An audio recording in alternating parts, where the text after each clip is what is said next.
విషయాన్ని గుర్తించి తర్వాత వారికి కావాల్సిన స్పెడ్స్ని అందజేస్తున్నారు ఈరోజు. ముఖ్యంగా ఏమంటే ఇక్కడ మీకు తల్లి తండ్రి గురువు దైవం అంతా మీ సారవలేదు. సో మీ సారవలు చెప్పి నడుచుకోవచ్చు. ఇందాక మా సోదరుడు చెప్పాడు, మదను బాగా చదివి మంచి అభివృద్ధితో కృషి చేయాలి. మీకు ట్రైబల్ వెల్ఫేర్ స్కూల్స్ చాలా తక్కువే, కానీ ఇక్కడ ఫస్ట్ టైం ఇంతకుముందు కాల్సంతో ఉండింది. తర్వాత రెసి స్కూల్కి వెళ్ళాలంటే కాల్సంతో వెళ్ళాలా, లేదా మనుగూరు వెళ్ళాలా, లేదంటే అనంతపురం వెళ్ళాలి. కాబట్టి మీకు దగ్గరగా ఉంది. ఈ అవకాశాన్ని పిల్లలందరూ ఉపయోగించుకోవాలి.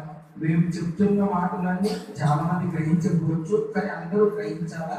మీ సార్ వాళ్ళు బాగా చదువుకొని చక్కగా పాఠాలు చెప్తున్నారు, ట్యూషన్స్ లాగా మెయింటైన్ చేస్తున్నారు. మాకు ఇంత అవకాశం లేదు. మార్నింగ్ 9 o'clock స్కూల్కి వెళ్తే ఈవినింగ్ 4 o'clock ఇంటికి వెళ్ళారు. మాకు చదువుకోవాలని చెప్పేవాళ్ళు లేదు, చదువుకోవాలనే ఆలోచన కూడా మాకు లేదు. చదువుకున్న వాళ్ళని పెట్టలేరు, చదవడం అనుకుంటున్నాం. ఓకేనా? కాబట్టి మీరు నాలా కాకుండా వీళ్ళలాగా బాగా చదువుకొని మంచి ప్రయోజకులు అవుతారని ఆశిస్తున్నాను. ఓకేనా?